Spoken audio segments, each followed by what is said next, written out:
Today on Let the Bible Speak. What are the secrets to getting the most out of life? Isn't that one of the great questions of the ages? Well, some things you need to know next on Let the Bible Speak.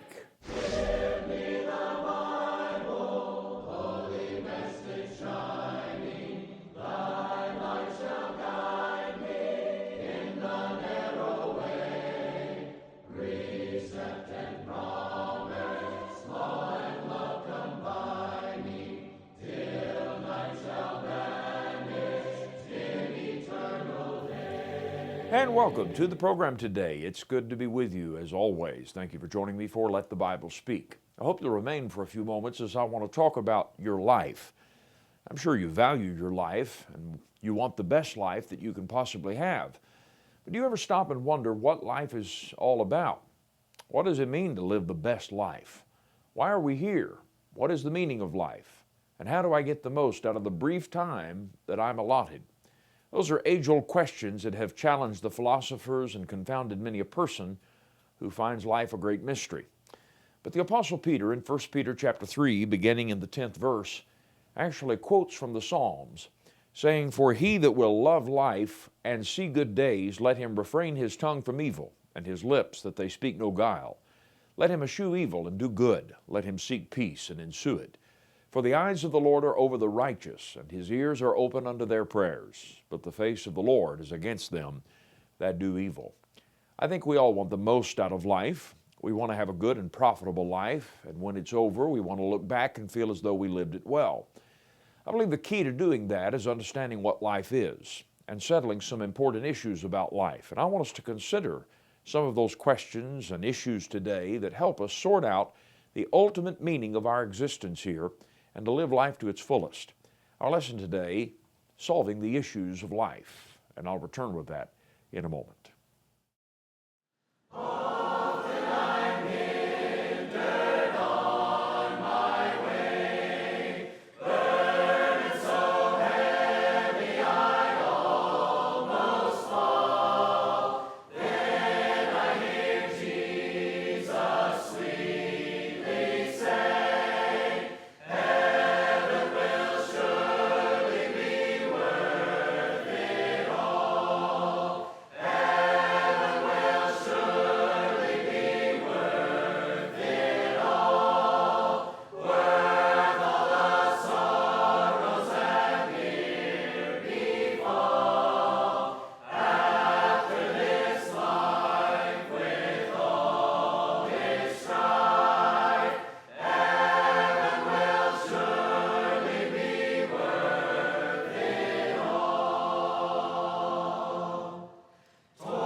In quoting the 34th Psalm, Peter is giving instruction to the church, to those who love life and want to see good days. I suppose that describes most of us.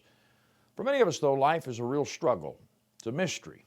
We spend our days just trying to survive and eke out an existence, perhaps finding some satisfaction or pleasure in the moments that afford such, but on the whole, life is difficult, and it's a vexing mystery.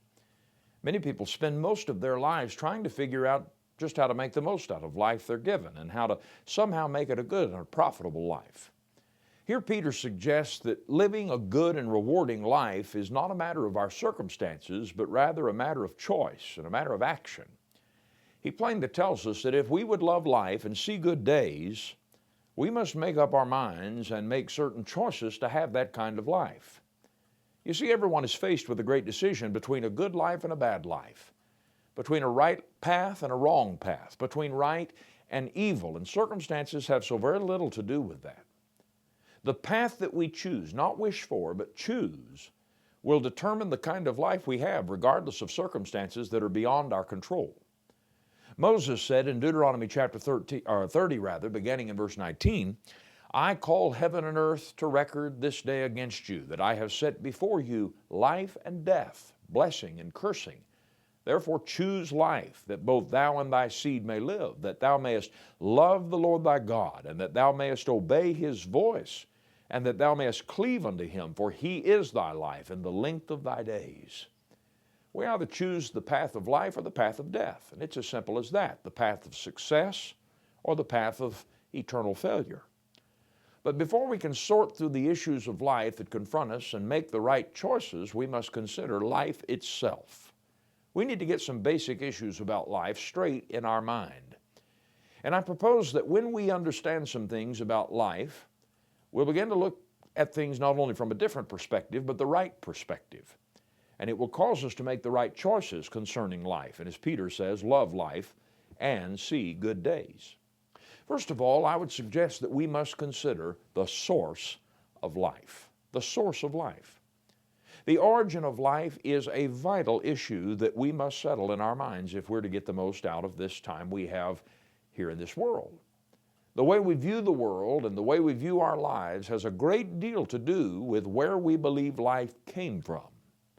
Are we a divinely created being with a unique nature, or are we merely another life form that somehow randomly appeared on earth and evolved by natural forces into merely a more intelligent animal? Did we, as one author phrased it, go from goo to you by way of the zoo? Or were we intentionally and divinely created?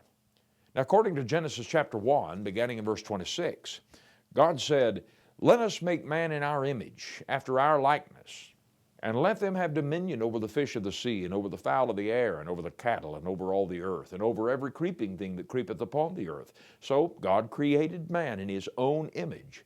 In the image of God created he him, male and female created he them.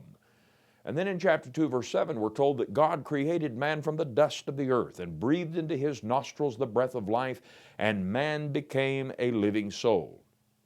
Now, science teaches us that all life is the antecedent of life. We have never observed life coming from non-life. Abiogenesis tells us that life arises from life. Now, if man is merely an accident, as many claim, that changes the whole meaning of life. But life is not an accident. You can't explain life without having life before it. Even the most simple forms of life are so amazingly complex that scientists can't even agree on a definition of life or where it begins.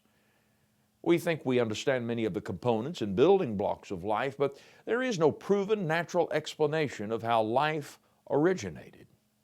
The most reasonable explanation, the only explanation for any form of life, especially intelligent life, that can think, reason, feel, love, empathize, and hope, is that it proceeded from some other living source, and the Bible rightly teaches that source is eternal and transcendent God. He created the earth and he filled it with all forms of life to serve various purposes. But then he created man in his own image. Man was created as a spiritual and an immortal being. The wise men said in Ecclesiastes chapter 3 that God has set eternity in the heart of man. And when we recognize and acknowledge God as the creator of our body, the giver of our spirit, the problems of life begin to be sorted out. The theory of molecules to man evolution is so cold, it's so void of reason, that it's no wonder so many people today are confused about life and fail to value it any more than they do. Life is cheap in the eyes of so many today. We see an unborn baby as a mass of cells and tissue, and therefore think nothing of disposing of millions of such lives every year in abortion.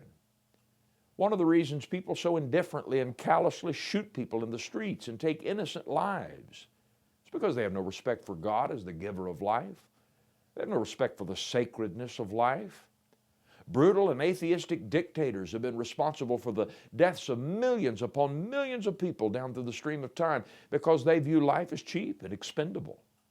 Some have allowed the theories of evolution to influence their worldview so as to justify removing those that they see as weak and in the way of society.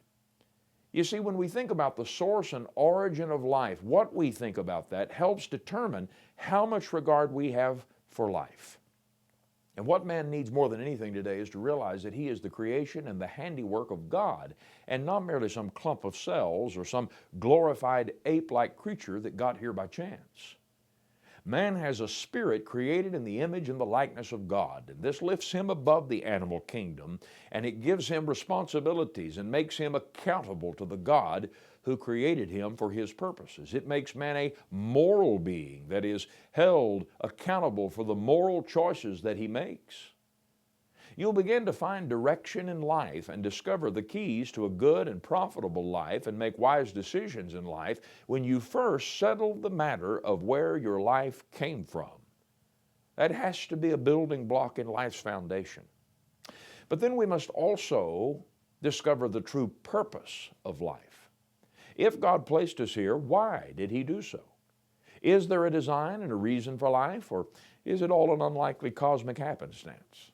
Again, if there is no Creator God, and if we're not created by God with an end in mind, then why does anything really matter? What meaning does life have? Well, none. But your existence upon earth is a purposeful one. The wise preacher told the young man in Ecclesiastes 12 and verse 13, "Let us hear the conclusion of the whole matter. Fear God and keep His commandments, for this is the whole duty of man." Why did the wise man say that? Well, because he tells throughout the book of Ecclesiastes of his search for meaning and fulfillment in life. And that search led him to try many things he had the opportunity and the ability and the riches and the authority to try. He had a life full of vast experience, I suppose unparalleled, but all of which he found was empty and unfulfilling. Relationships, fortune, fame, nor pleasure afforded Solomon any true satisfaction and any true sense of meaning and purpose in life. He concluded that all of those things ended in vanity, emptiness, vexation of spirit. But he did find that the true purpose in life was to fear and obey God. Why? Because we are God's creation. We are made in His image, and He made us for a purpose. Micah chapter 6 and verse 8 says, "He hath showed thee, O man, what is good, and what the Lord doth require of thee, but to do justly, and to love mercy, and to walk humbly with God." To love and obey God, as well as deal honestly and justly with our fellow man, is the ultimate joy and fulfillment in life. So many people are living their lives in frustration, and they spend their years chasing the wind because they never find this true objective and purpose in living. Reminds me of the old story of two young men who graduated from high school, and one asked the other, "What do you plan to do with your life now?" The man said, "Well, I plan to go to college." "Great," his friend said, "and what then?" He said, "Well, I'll get a good job and start a career. That's my plan anyway." He said, "Wonderful, what then?" "Well, I'll climb the ladder, and I'd like to one day maybe own my own business." He said, "Great, and what then?" The other man asked. Well, the other man, getting frustrated, said, "Well, I don't know. I suppose I'll end up getting married and having a family." "And what about then?" "Well, I guess I'll reach the point I can retire and sit back and enjoy some things." "Well, that's nice," his friend said. "And what about then?" And exasperated, the man said, "Well, I suppose at some point in all of that I'll get around to dying." And of course the other man asked, "And what then?" And you know, if someone asked you about the plans of your life and the goals and the dreams and the aspirations and the purpose of your life, would you begin to break down life in that way? Would you begin to lay out all of the dreams and goals that you have set for yourself? How are you going to answer the question at the end of the way, what then? In the big scheme of things, all of that made no real lasting difference. Even those who achieve some of those things in life and maybe leave a great mark upon the world, truth be told, they're quickly set aside and largely forgotten. Can you see the futility and the emptiness in living merely for temporal things? The earth is passing away. The things of this world are passing away. Can you see the silliness of investing all of ourselves in things that are within themselves uncertain and elusive, and if we are able to grasp some of them, they're so quickly passing and fleeting? When one builds his or her life upon eternal things, though, there is a purpose. Unending joy and satisfaction can be reached, and when God becomes the great factor in the equation of life, the problems of life have an answer, and there is a solution. There is direction. Oh, if the world could but understand that. But the devil keeps us running here and there and wasting the precious life, the precious moments, the precious hours, the precious days, and the precious years that we're given on things that are uncertain, unsatisfying, and that quickly fade away, and then we're lost. The key to a good life and seeing good days is realizing life's ultimate purpose, and that is serving and glorifying God, and therefore enjoying Him and His benefits forever. Another key to a good life is always remember life's brevity. No one has ever promised a tomorrow. And that's why the Bible never tells us to do anything tomorrow. Everything the Bible tells us to do, it tells us to do today, because the Bible emphasizes no tomorrow is guaranteed. Now, if we knew that life would last a definite period of time, perhaps we could set out and apportion our lives to any number of things, but we're never promised anything beyond the present moment. And even if we live, as the Bible allots to man, generally speaking, 70 or 80 years, life is incredibly short. James said in James chapter 4, beginning in the 13th verse, "Go to now, ye that say today or tomorrow, we will go into such a city and continue there a year and buy and sell and get gain, whereas ye know not what shall be on the morrow. For what is your life? It is even a vapor that appeareth for a little time, and then vanisheth away. Like the wispy morning fog that briefly appears with first light, but in moments it is burned off by the sun, so it is with our life." Oh, a lifetime may seem like a long, long time, and the younger you are, the longer it may seem looking forward, but life is not long at all. Ask any older person how quickly the years have flown. How soon we look up and the years have slipped away from us, and we have more years behind us than we do before us. The Bible compares life not only to a vapor, but to a shadow, to a weaver shuttle, and then to grass, and then to that tender and delicate flower. There's an old gospel song that says, "As the life of a flower, as a breath or a sigh, so the years that we live as a dream hasten by. True, today we are here, but tomorrow may see just a grave in the vale and a memory of me." And when we realize the true brevity of life, it gives life a sense of urgency, and it makes the moments that we are given even more precious. How are you using your fleeting moments? As the years fly by, how are you spending them? Jesus had 33 years to live on this earth, and He had a lot of work to do. God sent Him here for a purpose, just like He's put you here in this earth for a purpose. And Jesus looked at the 33 years of His life, and He once said, "I must work the works of Him that sent me while it is day. The night cometh when no man can work." John chapter 9 verse 4. When he was only 12, he told his mother and foster father, "I must be about my Father's business." The wisdom of a 12-year-old Jesus should speak to you and to me today about our lives and the urgency of our life and what our life is about and whose business we ought to be about. Jesus realized, He was keenly aware that every day that He had commissioned for him to spend on earth, it was precious and there was work that must be done. And so God has created us for a purpose, and that is to serve and glorify Him. And we are to spend our lives fulfilling that purpose. We're to spend our lives working for His glory, working for His kingdom. Time is short, and many are wasting the breath of life that God has graciously given them. They're making no preparation for eternity. Every heartbeat is one that can never be reclaimed, and it puts us 1 second closer to death and the judgment. And when we remember and respect the brevity of life in view of where life came from and what its true purpose is, we will get our priorities straight and we will live for the things that truly matter and not the things that are vain and ultimately unimportant. The prophet Jeremiah said of God's wayward people long ago, "The harvest is past, the summer is ended, and we are not saved." And the same can be said of many a person today. Have you frivolously wasted the life God has given you?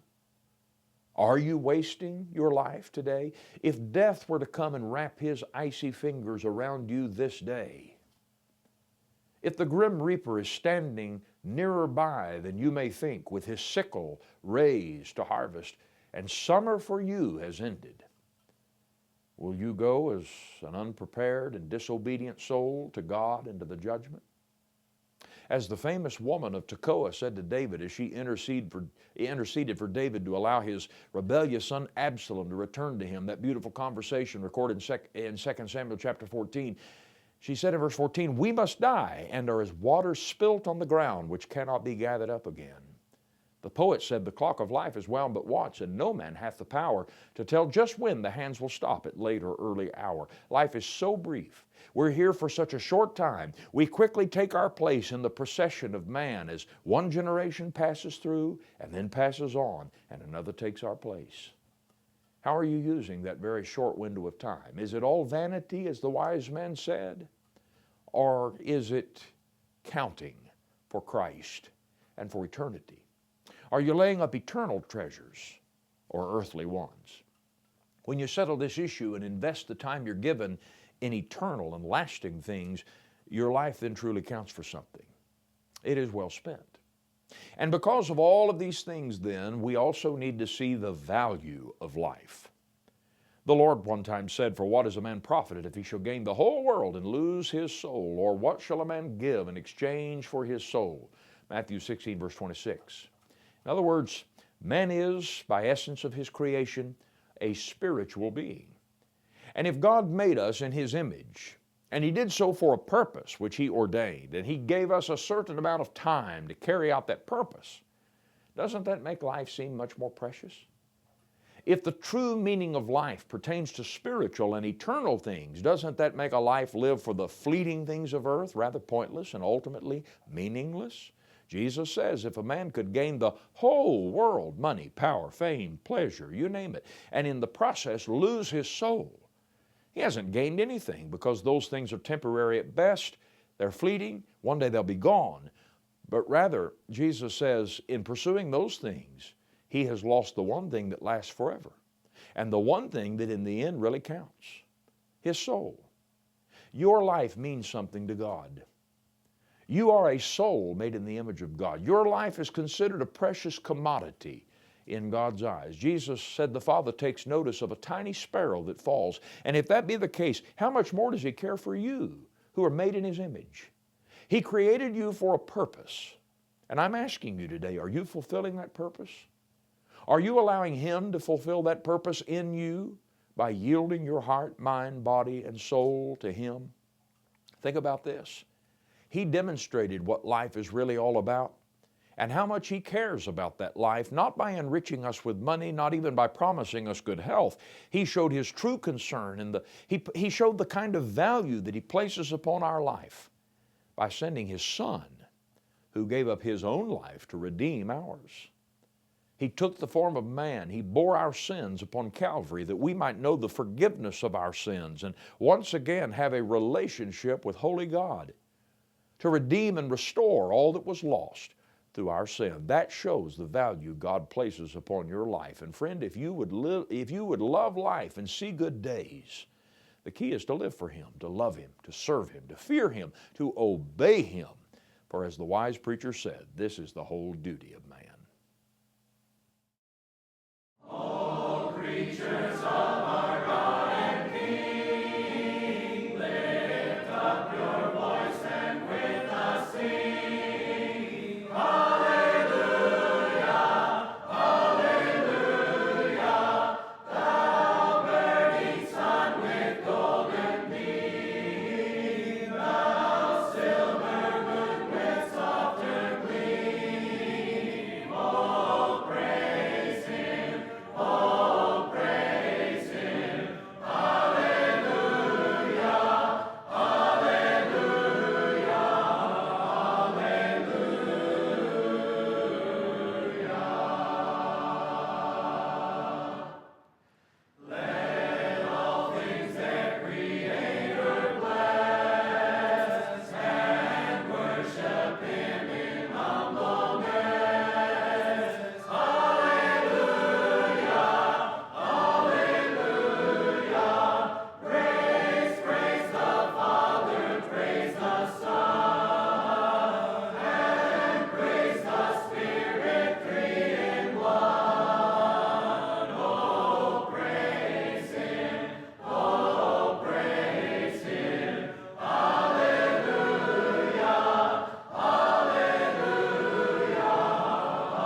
Connect with us on social media. Go to facebook.com and search for Let the Bible Speak TV.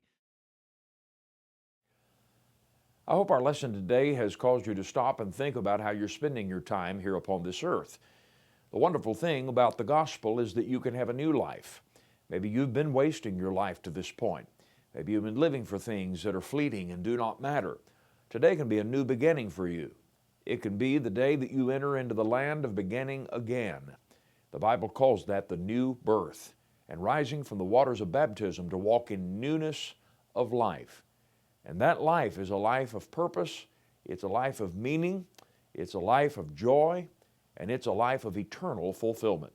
If we can help you to obey the gospel today, if you would like to be baptized for the remission of your sins and become a disciple of the Lord Jesus Christ and a member of His church, we would be glad to sit down and study the Bible with you and to help you to take those steps.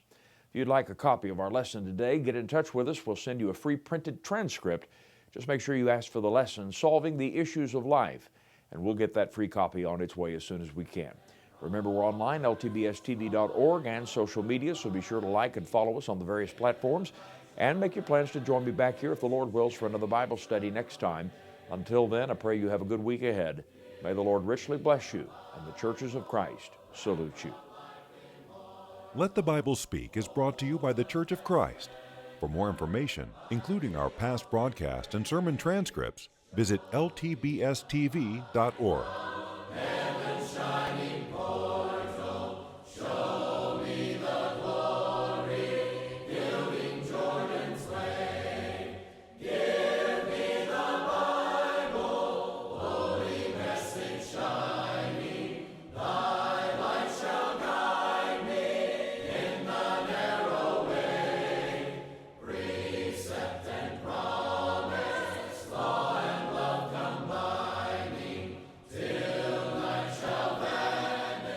Thanks for being with us today. Join us next time for Let the Bible Speak.